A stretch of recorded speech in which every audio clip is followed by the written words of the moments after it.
I want to start with a little story. I'd sent out the form for all of you guys to fill, and I got back a few interesting questions, and I got to know a little bit about what you guys want me to talk about. And one of the most interesting questions I got was, I'll read it out to you. It said, "Don't be proud of your college. Make your college proud to have you." Is this possible? This is in quotes. This is one of the answers I wrote on Quora a while ago, and the person who asked this question says, "Is this possible in an Indian college?"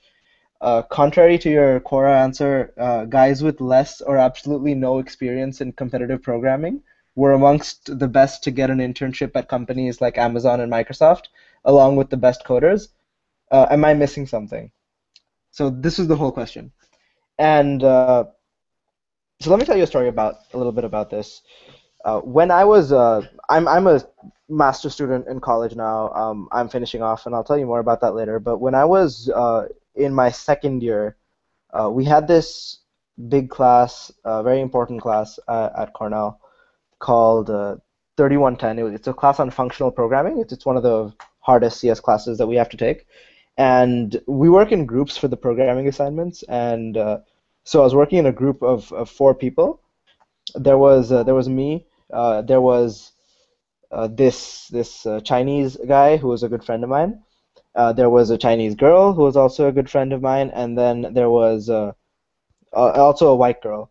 And this was our group of four. And what happened is, as we started working together, we realized soon enough that how good each other was. And so we kind of assign tasks and collaborate together. And we realized very soon that me, the Chinese guy, and the Chinese girl were really getting our work done. We were doing everything perfectly. We were doing really well. But it seemed like the white girl wasn't really contributing, and which happens all the time, right? In collaborative projects, there's always people who um, lag behind. So one would expect, next year, when we were all interviewing for our internships, one would expect that the people who do the best in programming assignments or programming in general will get the best internships, right?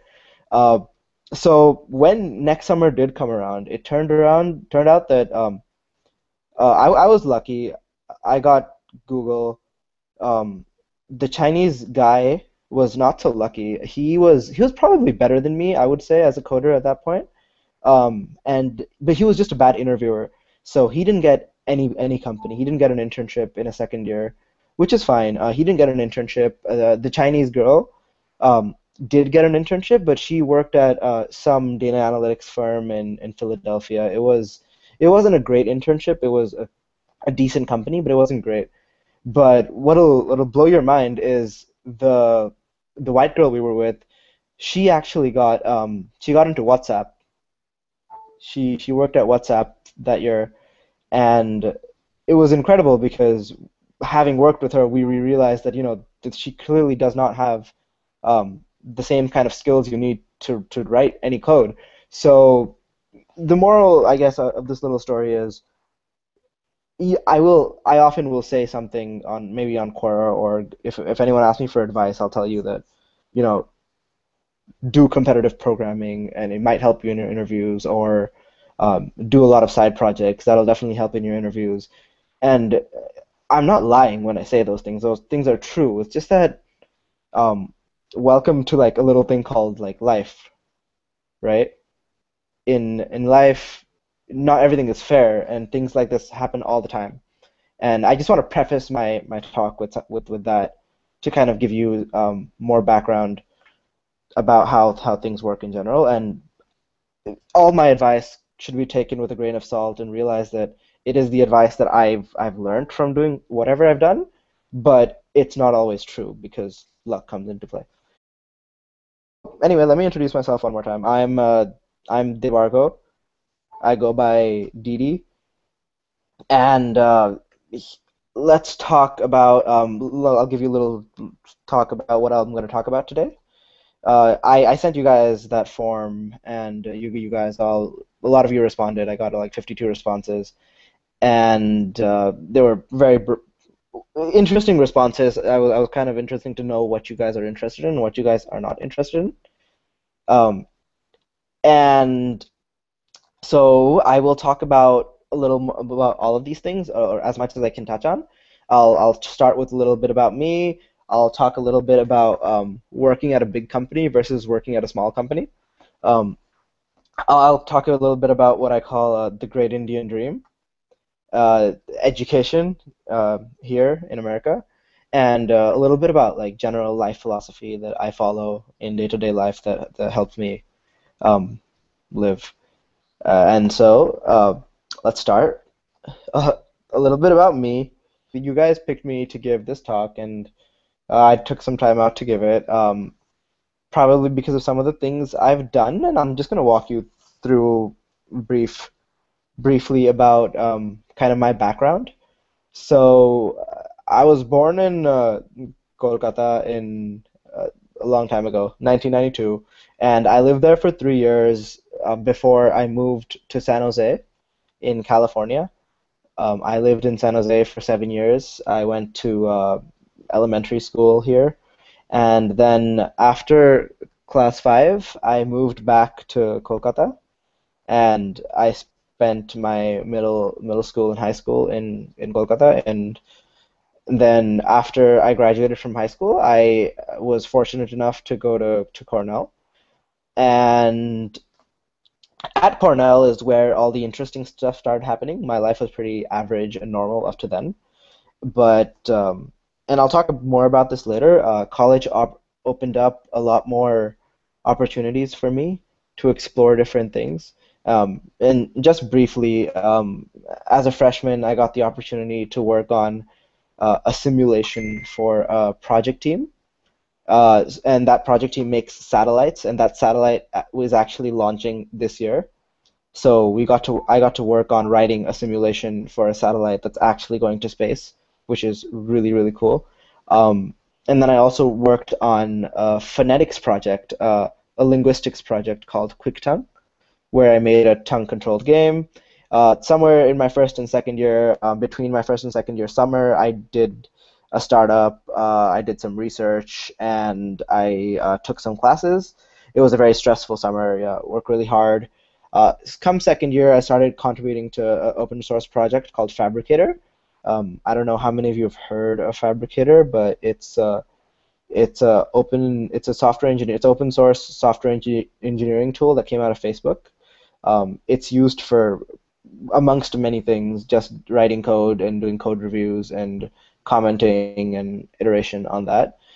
It's actually very widely used. It's used not only at Facebook but at places like Quora, Coursera, and just there's a whole list of companies that it's used at that are very, very famous, and that was great.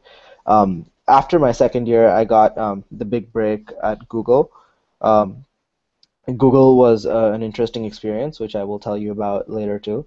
And around that time is when I got I wrote "Hacking the Indian Education System," which was my Quora blog post, which became really viral.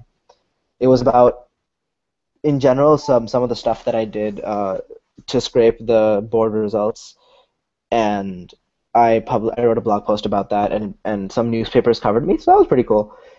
Third year, I did some robotics research. I was really working very hard with classes because I was graduating early. I got my bachelor's after my third year. This summer, this is right now, I'm at Coursera, um, and I spoke at TEDx in Bangalore a few weeks ago, and I'll go back to school next semester for one more semester, finish off my robotics research, get my master's degree, and after my master's, I will be working at Facebook in New York for a short amount of time. I know even from now that I'll be working there for a short amount of time, and after that, I'm considering doing a PhD or doing a startup. So enough about me. I want to talk to you about one of the most interesting things, actually, that I saw when I was reading your answers.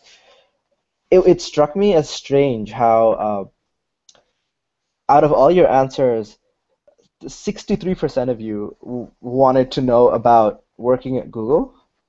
Not surprising, actually, but this is something that I found. 63% of you wanted to know about working at Google, but only 23% of you were interested at working at Coursera, which makes me a little sad because I worked at Coursera. I chose Coursera over Google for a reason, right? And I want to talk to you a little bit more about that reason and how it builds into kind of what I think about how the typical Indian mindset approaches these things. And this was me too. So I just want to let you know that I also thought in this way for the longest time. I just want to clarify something so you get a better picture of the industry in general. Um, so all over the world, one of the big reasons that people love Google is because Google is a great company. It does a lot of great things. It's a pretty good place to work. It's amazing. It's popular. It's amazing, right? The reason why I think Google is so in demand in India is just the fact that Google is a well-esteemed company, but because when I was in India and when I was a kid in high school, I would read um, articles online just like the ones that I put right here. There's numerous articles about, IITN gets such and such salary offer from Google. Google offers top salaries. Google offers crore packages and whatnot. And you hear this all the time, and you see like people posting about it, and it's just amazing that the response that people get when they get into Google, and which is understandable, and everyone loves Google, right? But Google is not all cherries and butterflies. It's actually it gets more complicated than that. There are a surprisingly large amount of things about Google that you don't see from the outside, that you can only see from the inside. Um, so to start off, there are pros. There are some big advantages to working at Google, um, and I've named two of them. The perks at Google are honestly, even in a place like the Silicon Valley where perks are great in general, the perks at Google are amazing. They're everything from, I have a Quora answer about this, which I can link you to if you're interested later on. Um, and everything about Google is amazing, right? They offer you free cars to rent at work. They offer you slides at work and free food at work and bicycles for free to cycle around campus. They offer you a whole bunch of things. I can't list everything. I have written the Quora answer about it. So if you want to read more about it, definitely check it out. So perks, yes. And the other big thing is the brand name, right? Everyone recognizes Google. And once you work at Google, going to another place becomes so easy because everyone recognizes Google. And you see that most on sites like AngelList, right? AngelList is a site which lists startups and which lists where startups can list themselves and they look for employees. I think I read an article about how the two biggest things, the words that they look for, because you have a small description that you can put in your AngelList account, and the two biggest words were Stanford and Google that companies would look for when recruiting, which says something, right? Google has a huge brand presence. Um, but it's not all great. There's a lot of myths about Google that many people believe that aren't true. I'll go through some of them. So a lot of people believe that Google uh, pays the best. This is a bigger concern in India than America. Most people here don't really talk about salaries and stuff like the Indian media does, or like a lot of people in India tend to do. Um, but just for informational sake, just to get it across, I want to make it clear that Google does not pay the best. There are many companies, many startups and big companies that actually pay better than Google, which makes sense if you think about it, because Google has such a big brand name, they can afford. to not be the best in the pay department. They pay very well, but not the best. Um, Another big myth is that they have the best people. Um, they have very good people. They have some of the best people, yes. There are some great coders at Google, but you'll be surprised, and I can prove it to you in a bit, that their concentration of raw intelligence is not as good as some other companies, and I'll show you that in a bit. And the other thing is, people also believe that the typical sell that Google recruiters will say is, if you work at Google, you have a huge impact on the world. Um, you're probably not going to have a huge impact on the world on 90% of your teams at Google. Odds are that you'll be working on something that many people use but nobody notices. Um, there's teams dedicated to things in YouTube that you have probably never ever used in your life that very few people have used. And 90% of all the teams on Google work on things that you never see and that don't really make a big impact. But there are 10% of teams that do. So I'm just putting that out there. And another big myth, and which doesn't really matter to me, but it's not something you should also know, is because I don't know how they did it, but over the years they were very successful in gaining a reputation for having the hardest interviews. Maybe because the best people went there, but so I recently interviewed at Google for full time after my internship and a lot of other places, and let me tell you, they have far from the hardest interviews. They actually have quite normal interviews compared to other places. So just throwing that out there.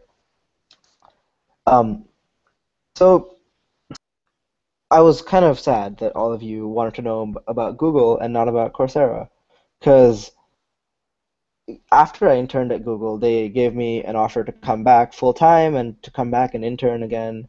And I said no because despite all the perks, all those myths were revealed. And I said yes to Coursera. Uh, and I'll tell you about why. Uh, so at Coursera, at small startups in general, a lot of this is generalizable. Um, so the pay is equal, if not more. I don't want to talk about that much, but it's most companies in the Silicon Valley compare in pay to Google, at least at a starting point. So I'm putting that out there. Um, the people at Coursera, they're extremely smart people. In fact, they're so smart that I have a slide right after this just to show you what kind of people work at Coursera. Um, And the other thing is the impact you make is so much bigger because Coursera has a little over 100 employees. Google has 50,000 employees. So every engineer, even as an intern at Coursera, I've been working on a product that the whole company depends on.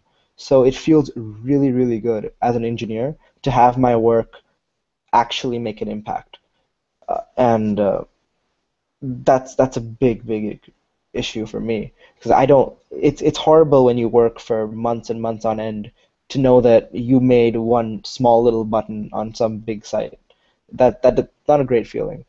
Um, and I want to quote one of my professors at Cornell. So John Hopcroft is, if you haven't heard of his name, is one of our most famous professors at Cornell. He won the Turing Award, which I presume you know what that is. The Turing Award is the Nobel Prize for CS, as they say. And so he's a very eccentric person. He's a very funny person too. And we all asked him, all of us last year, when after we were deciding what job we should take, we sat with him and we asked him, Professor, uh, where do you think we should work? And he said something that really resonated in my mind. He said, it doesn't matter where, just pick a place where everybody around you is smarter than you. And I think that's the one of the best pieces of advice that I've ever been given. Um, it goes right in line with if you're surrounded by smart people, your inferiority that you will drive you to grow as an individual and as in whatever aspects that you're worse than them. And it's a great piece of advice, and I would also advise any of you listening to follow that. Um, and just a little more about stuff that I enjoyed at Coursera. Um, it's very socially driven. It's not one of those companies which is always about, how much money are we making, how much money are we making, how much money are we making. Uh, Coursera actually cares about education, and that's just a great thing to see. When you're working at a company which cares about a real issue, it feels really good, and that's why like I wake up every day very excited to go to work. Um, Another thing is, this is hard to explain, but when your company has 100 people, everyone becomes very close to you. You become like a family. You know everybody. You go in the mornings. You say hi to everybody. You sit for lunch with the whole company. It's great, and you're having lunch with such legendary individuals, and it's incredible. The kind of conversation you have, and the kind of connection you share with such people just feels really good. Every day is very exciting at Coursera because it's a small company. We move very fast, so every day you're writing big changes and we're deploying code to prod every day, and it's a much more fast than a company like Google. At Google, we would only deploy once a week, and at Coursera, we deploy multiple times a day. So the pace is much faster. Uh, Other things are, less politics, less hierarchy, less worrying about where your career future is. Um, we have happy hours twice a week, which means everyone in the company gets together to drink at work, twice a week. It's a lot of fun. We just go, we drink at work, have a lot of fun, play table tennis. It's great. There's unlimited holidays. There's no work hours. I can tell you more about this forever. Um, but I want to focus on the people at Coursera because this is the biggest reason that, given John Hopcroft's advice, this is the biggest reason that I chose Coursera. Uh, I'm just going to go through a list of great people, and I won't name all of them because their privacy is dear to me. Um, you probably know our two founders, which are the first two people on this list. There are two Stanford professors. One of them is the biggest guy in machine learning in the world, uh, arguably, obviously, but he started the Google Deep Brain project. He's extremely well known. His name is Andrew Ng. He's sorry, he's a complete legend. He's so smart and so humble. Then our other co-founder is a Stanford professor who is probably the biggest woman in machine learning. Her name is Daphne Koller. And just one example, because most of her work you wouldn't understand, I wouldn't understand. So just one example of how smart she is she got her master's when she was 18. So she's definitely a genius. And another really fascinating thing is I realized on my second day of work as an intern that one of the girls on my team uh, happens to be the top ranking IIT girl in history. That's that just struck me as amazing. Like I was sitting next to a girl who came second in her IIT, and that's the best a girl has done in history. Not to mention that she's a international chemistry or physics and something Olympiad medalist. She was just an insanely humble person and insanely smart. And it's just a privilege to work with somebody that's so talented. More than that, like 50% of the company is from Stanford. Stanford is the best computer science school in the world, almost undoubtedly. 25 of our percent of our engineers are ex-Googlers. As I said, the Google brand name carries a lot of value, and a lot of our engineers are ex-Googlers. And probably the most impressive statistic is uh, Every 1 in 5 of our engineers went to the International Olympiad and won a medal there. And that's if you know anything about the International Olympiad, it's a exam you give in high school, and you know it's the best of the world. So this is literally the best of the world. And it can just go on and on. I mean, there's the guy who made Words with Friends. There's the guy who made Facebook chat heads on your phone. Um, the last headmaster of Yale is our CEO now. Uh, the we have two ex-class presidents of Yale who work there. A guy from Princeton who was the best student of his class. The guy who was the lead infrastructure developer at LinkedIn, an ex-director at Facebook. It's just every single person I've met at Coursera has ceased has not ceased to impress me. Sorry, every single person has been absolutely incredible, and that's why I love Coursera so much. And this is true for a lot of startups actually. Uh, yes, Google is a great brand name. Yes, all your parents and all your friends will recognize it and be happy. But at some point, you have to think about what makes you happy. And and I think personally, these startups working at Coursera has been one of the most fulfilling experiences of my life, and it's absolutely incredible. And so, the next thing I want to talk about is 'cause I get a lot of these questions on Facebook, or people will my parents' friends will come up to me and tell me about their future, or high school kids will tell me about what their future, and I like to club what most of them want to do as the Great Indian Dream. I'm sure you've heard of it. It's not something I made up. This is the Great Indian Dream. Literally almost everybody in the whole country, or everybody's parents at least, want them to do this. Um, they want them to study for the IIT. They want them to do the IIT. Then they want them to do IIM. Then they want them to get a good job abroad. And then they want them to get married. And then this happens again and again and again. And it's so depressing that in such a diverse country like ours, and there's so many things that people can do, and this is what they want to do. It's like either engineer or doctor. You've all heard it before. This is nothing new to you. Um, but I read this article the other day, and it was about how parents are risk averse by nature. And it's an interesting statement. What they're trying to say is parents give you good advice, but parents won't necessarily give you the best advice, because parents care for you. They do care for you, and they want you to do the best that you can. But if you actually think about it, parents will only say something from their perspective.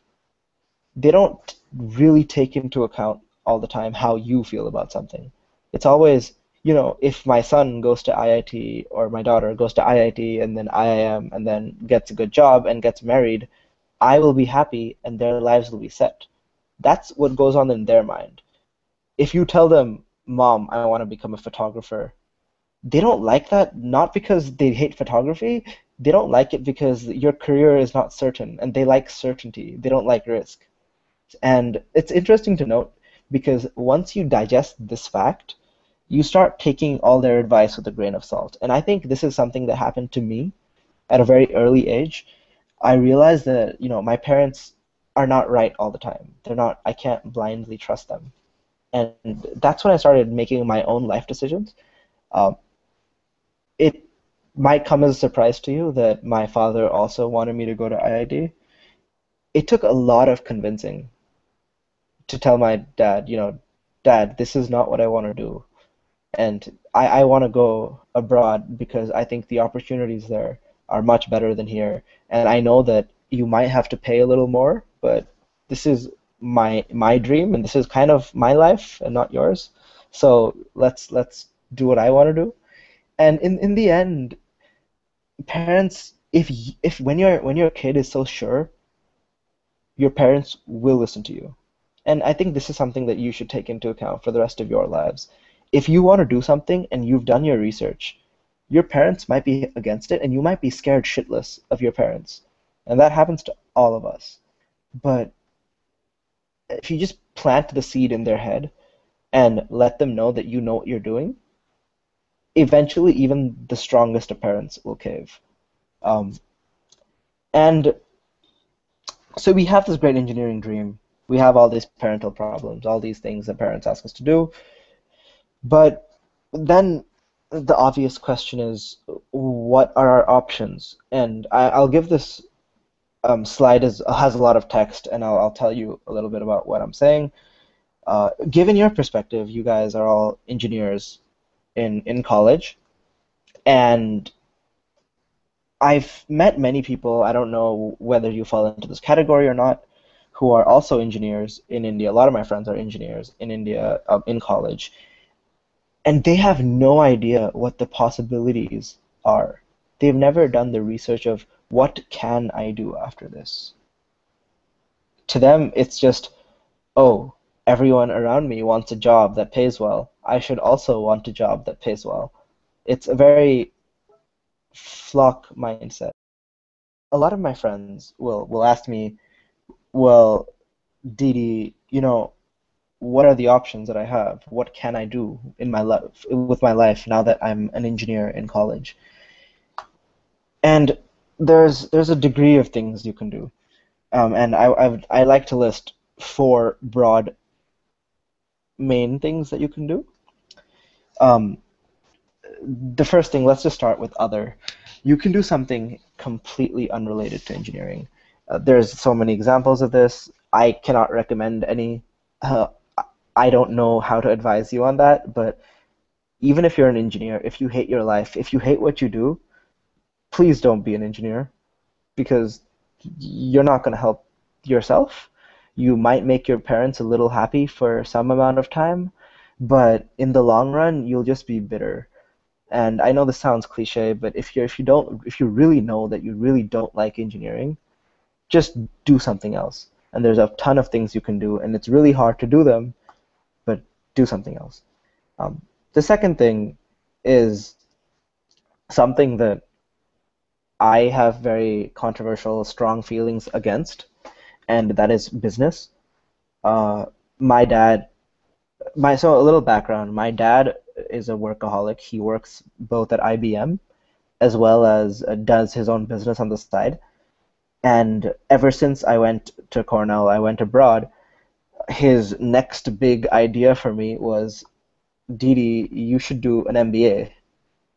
And I said, no, I definitely don't want to do an MBA because so last semester and a few semesters ago, I tried it, right? I tried taking business classes. I tried figuring out, what is this business stuff all about?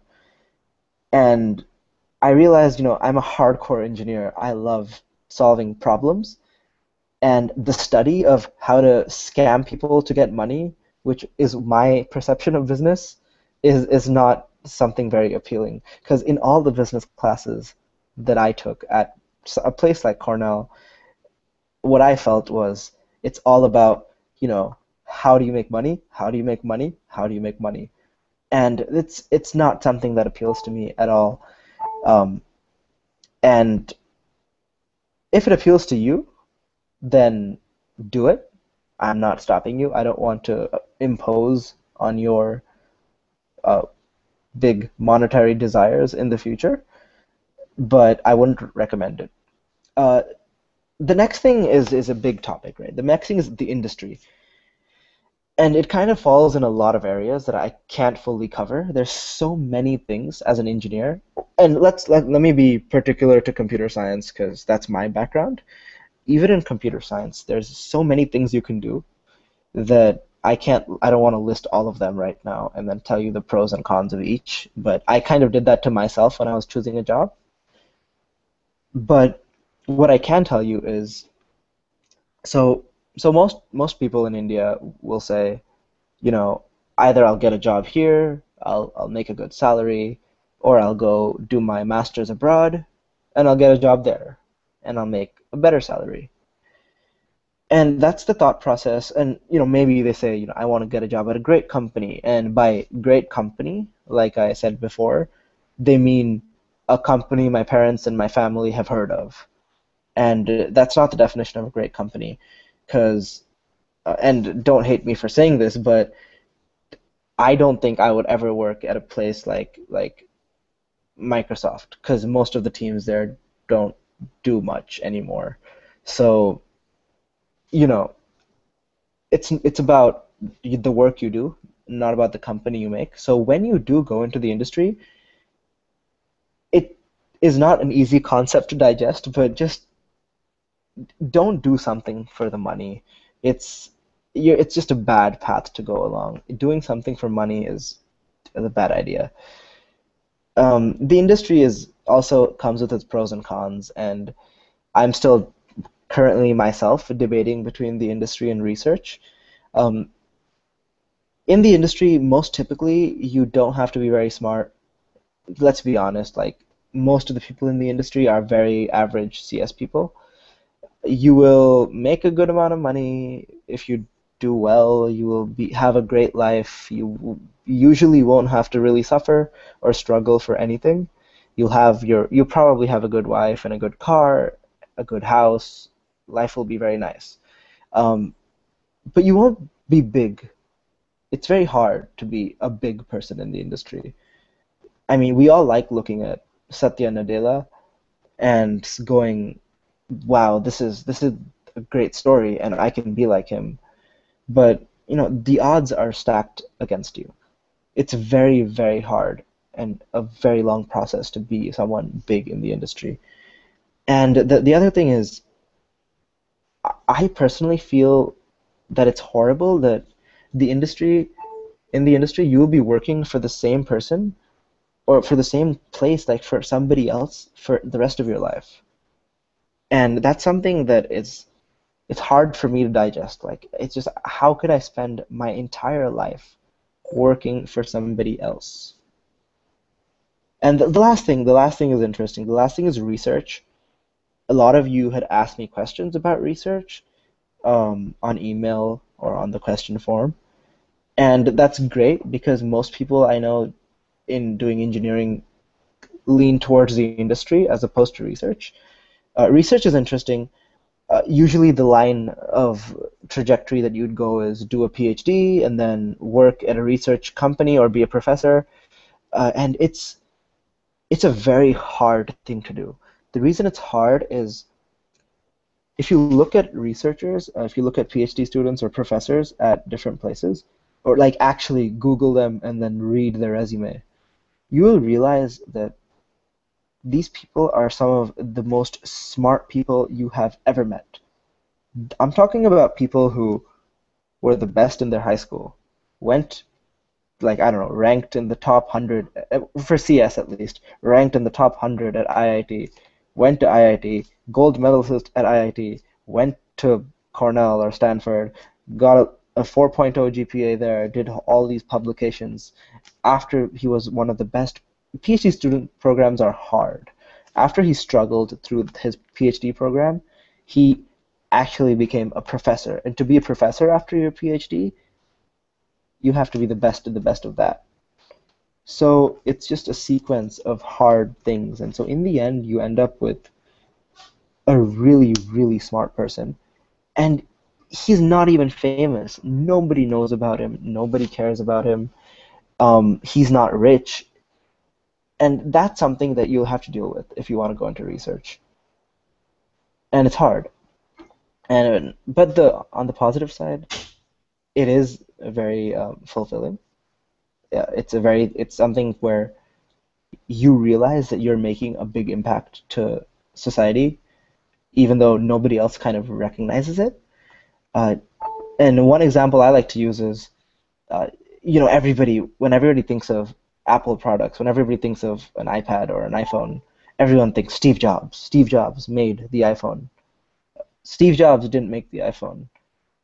Apple kind of made the iPhone, but the amount of research that went into all the components of making a phone like that in a time like that is all done by researchers at some university which no one ever talks or hears about. So it's hard. It's something that it's hard to deal with and not getting the fame that you deserve. But those are kind of the main options you have. And if you're an engineer, and I might have left out something. If I have, please feel free to ask me. One big thing I might have left out is doing a startup, um, and I can talk about that a little bit. I just couldn't fit it in this slide. But if any of you are interested in that, I can talk about it in the end. Um, so we're nearing the end of this. There's two more things left. Uh, a lot of you said you wanted to know about education in America, and particularly about my experience there. So I've already talked about it a little bit, and let me just make it clear so everybody understands. Um, so when you talk about education in America, you're probably expecting me to tell you a list of good colleges and good places to go, or how to get in, or things to do. And I can tell you that if you ask me a question in the end. But what I want to really talk to you about is, since I work at Coursera, and the reason I do is because I'm very passionate about education in general. And when I say I'm passionate about education, and this is kind of what my TED Talk was about, I'm really passionate about the way education is changing right now. Because I read a lot of these articles, and so what's happening now is for the first time in thousands and thousands of years, the whole format of education is starting to undergo a change because of these online courses. It's starting slowly, and I'm sure in a few years we will completely forget the lecture format that used to happen, maybe in a few decades. But in this new paradigm of education, what's interesting is everybody says, "Oh, this is stupid. Like, well, everyone can't learn online. That's just absurd because where is the personal connection and this and that?" And I agree. Where is the personal connection? So this is where the new paradigm comes in. And this is something that Andrew and our CEO and our founder and some other people envisioned, and that we're always talking about this at Coursera and how we play into it. In the new paradigm of education, this is how it's going to work.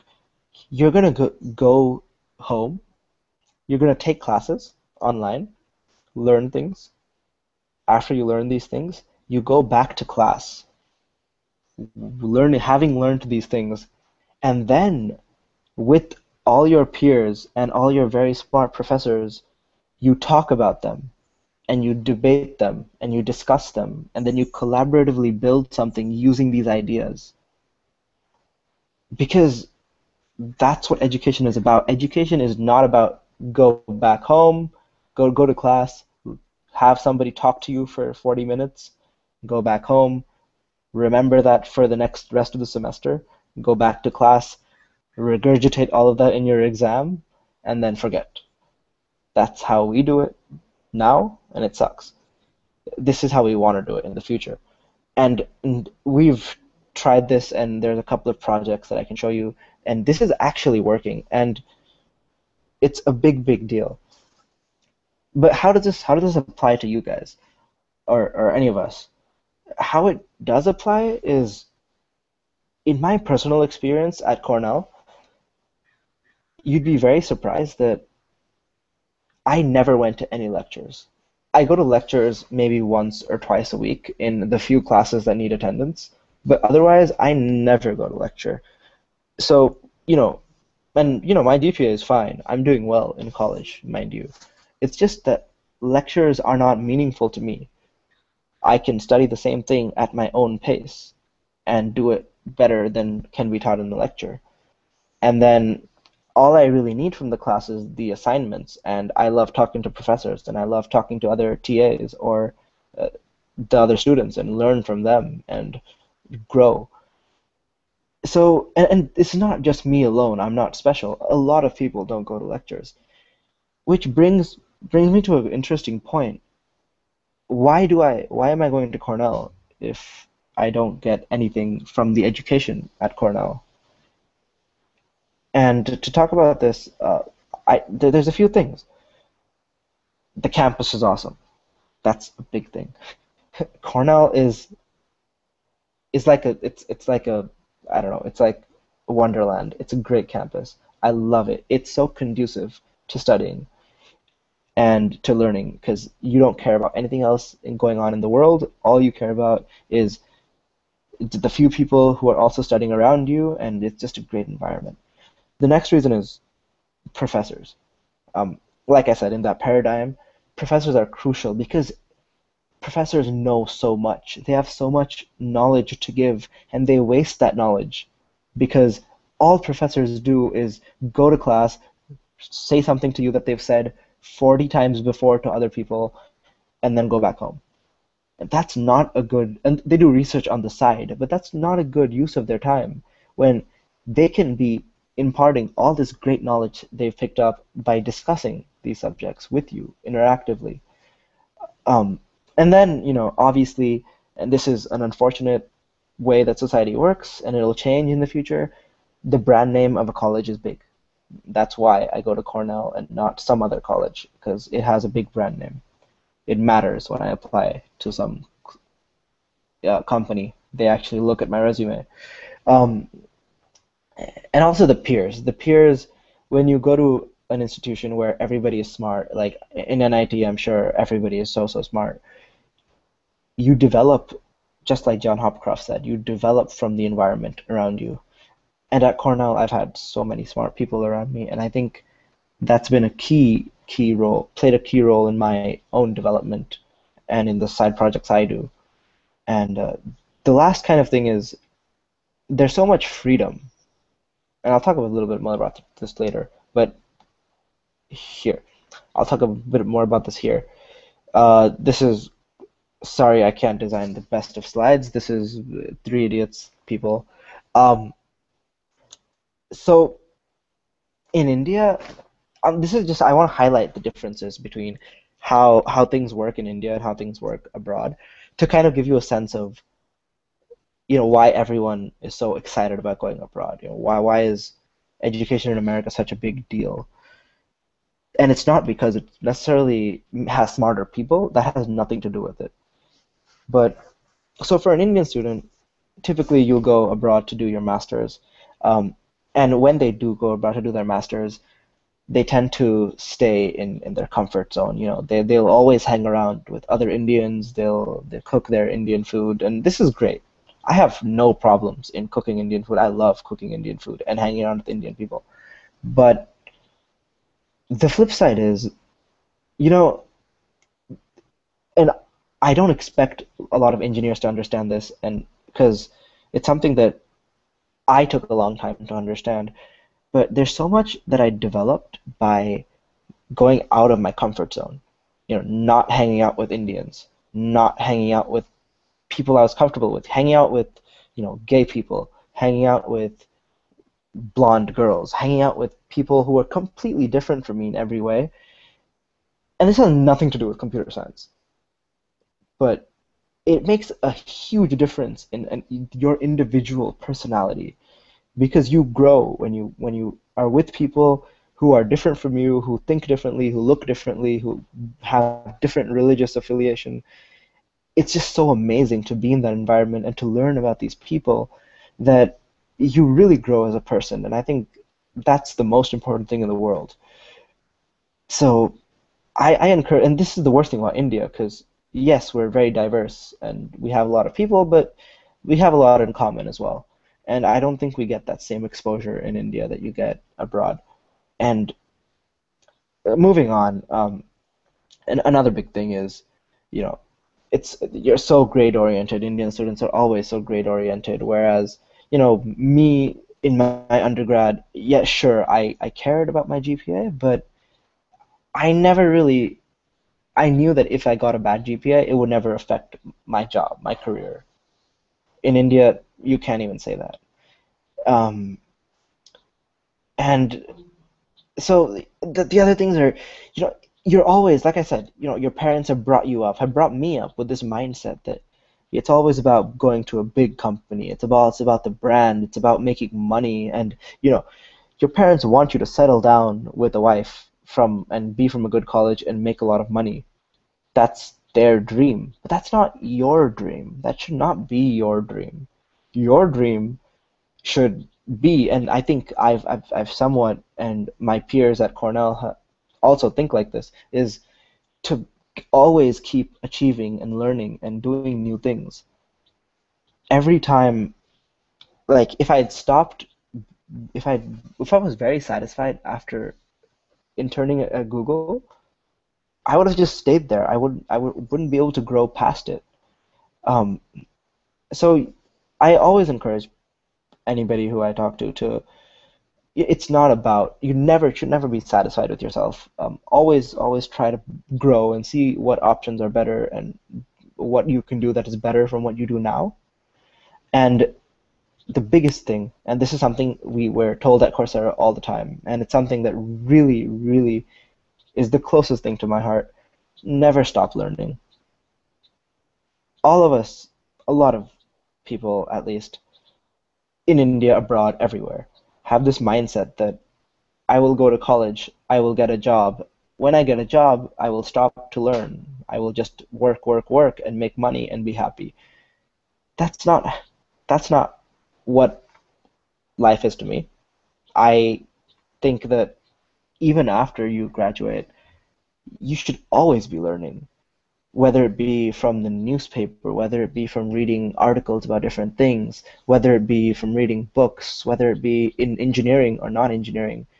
I personally think it's really, really important to know about a wide range of things. Recently, I've read books on economics and capitalism and whatnot, and it's philosophy, and it's just so fascinating. It's so fascinating, and it builds you as an individual again. Um, so just something to keep in mind. So uh, the last thing I want to talk about, and I know many of you are, uh, as per your responses on the form, I felt like a lot of you are interested in, software engineering, career, this, that, important stuff. Um, but I want to talk to you about something that's, I think, more important, and some of you did express interest in this, so hear me out, if nothing else. And it's just a general theory of like life, my philosophy, and what guides and motivates everything I do. And you might think when I tell you this that, oh my God, what an intellectual, what a weird guy who thinks about things like this. And I think that this is the most important part about life. If you don't know what the philosophy that governs every decision that you make, you can't make a decision because you don't know what you're trying to achieve. And it's kind of like a CS problem or any kind of engineering problem. You want to optimize your life for something. How do you want to optimize it for? And I think that the root of any decision that you make is always one thing for everybody. It's one thing only, and that is happiness. Everything you do is to be happy. There are things that make certain people happy, and that's a personal thing. And there are things that differs from person to person, and that's something you have to figure out. What makes me happy? How can I go there? And it's interesting, and everyone has their own way of saying this. But as you know, I also a few years ago I have not really thought this through. So when I started thinking about this, I thought, what makes me happy?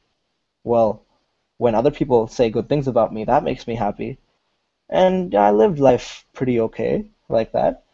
But then I realized other people are saying bad things about me sometimes when I'm pretty happy, and some people say good things about me when I don't really care about it. So then I realized that's not what makes me happy. What really, really makes me happy is when I personally, from the inside, do something and gain something from that. And it's it's a big realization in anybody's life. And as I sort of realized that, personally, things like just achieving more than I've achieved before, learning new things, knowing about new things, developing myself as a person, going to the gym, maybe working out, uh, having a love life, that makes me happy. Having a stable love life, that makes me happy. And I work on all these things in my life all the time. But often what happens is, you know, this is what happened to me. This is a big deal. What happens is when you do something that makes you happy, you become very arrogant about it. And this leads me to one of this kind of theory about how about life in general is why do we always have this self-importance, right? When you have this big dream and you do it, all of a sudden you feel, oh my God, I'm so awesome. I did this big thing. But really, listen to this theory. The theory that I'm telling you is, what if I were to tell you that everything that you've ever done and everything that you ever will do is completely and completely based on luck? Most of you would say, Deedy, you're crazy. That's just not true. And I would tell myself this if I didn't hear myself out. But hear me out. I'm not some crazy religious person. I'm not. But this will make sense to you. Um, the biggest argument against this is, of course, well, I thought that I achieved something because I worked hard. What about that? And here's what happens. Let's say I have an exam tomorrow and I have to study for it today. I will now decide to A, should I study? Or B, should I not? And based on all of my past experiences and everything that I've learned from my parents, from my childhood, all of those things is what governs what decision I make. And if all of those things have made me a studious person up to this point, I'll probably say, yes, I should study. And I make that decision to study. And that is hard work. But what I'm saying is every decision you make is made by your mind, and your mind is built off of influences all the time. Your mind is nothing but an aggregation of influences, some that change, or some that can change, and some that don't change. So if you see somebody from a poor family, usually a very, very poor family, and you'll see that usually they're not inclined, even if they go to school, they're not inclined to study as much. And then you see someone from a very rich family and or from a very academic family, and you see that they're more inclined to go to school. And the first thing people say is, it's genetics. He's smarter, he's not, or whatever. But if you really think about it, and I can go through infinite examples, and I haven't found a case that disproves this, it's always about the interactions that you have that change your mind. Because his parents were academic, they brought that over to him. That's what influenced his decisions. When he was 3, he wanted to study because he wanted to make his parents happy, and so he did. And everything works like that. Why do some students become spoiled and become druggies? Because one of their friends went and told them, we should try this. And he trusted that friend because of their past experiences, and so he tried it. And what I'm trying to say is this is out of your control. Who you meet, who influences you, who changes your mind is completely random. And think about this in your own perspective. Whether or not you get into a certain college, even more random. Some random guy is sitting looking at your admissions paper and deciding. Or if you give an exam, some random questions are being set which may or may not reflect your knowledge of a subject. If you look at anything in the world, it's all just luck. And how can you change this? This is a horrible realization to feel, because then you sort of feel like, can I even change this in any way? And the thing is, you can, because even as a result of something like me giving you this talk, this is my mind influencing your mind to change, and maybe you will make decisions that will help you better in the future. And maybe you can do the same for other people. It's something I call, well, I don't call it, it's something called the butterfly effect. And that effect is, if you look at geniuses, right? Somebody who's exceptionally good, say at computer science. What I might theorize is that as a child, he had no toys to play with except his computer. Therefore, he went to his computer and he started playing with it, and he was very interested.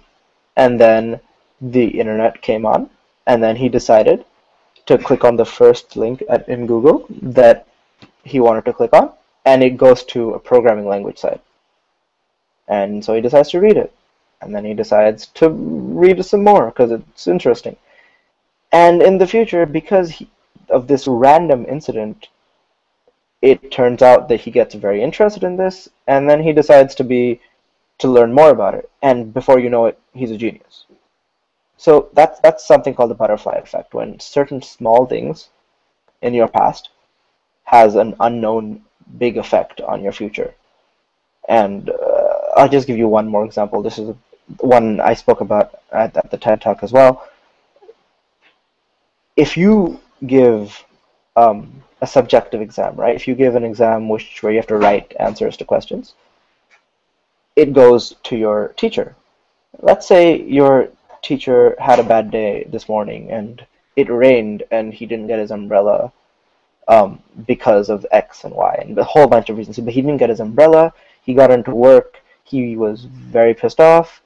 He saw your paper. He was angry. He was frustrated. He decided to give you low marks. And that can change your life. That's the butterfly effect. And I think that's something that really helps me live my life, because it helps me realize that things are unfair and things are not in your hands almost all the time. And there are little things that you can do to change it, to try to change it, but it's hard. So that's actually all I have to talk about. And so last point was, this also helps me realize that no matter what you do, I think a very important part of it is to remain humble and realize that tomorrow something could happen to you, to your family, or to anything, and that more importantly, that everything is luck. And so don't get ahead of yourself, and staying humble is very important to being a happy and good human being. And that's about it. That's it. So that's all I have for my talk. If you have any questions, please feel free to ask them to me. Yeah, we'll be inviting questions in a sec. Anyway, if anyone has questions, they can kindly walk down here. Yes, I think we'll bring this engagement to a closure right now. Okay. So thank you very much, and thanks for accepting the invitation to speak at our college. No we would definitely like to see more of you, perhaps in person someday, not too far away. Hopefully. Yeah. Thank you again. Thanks for your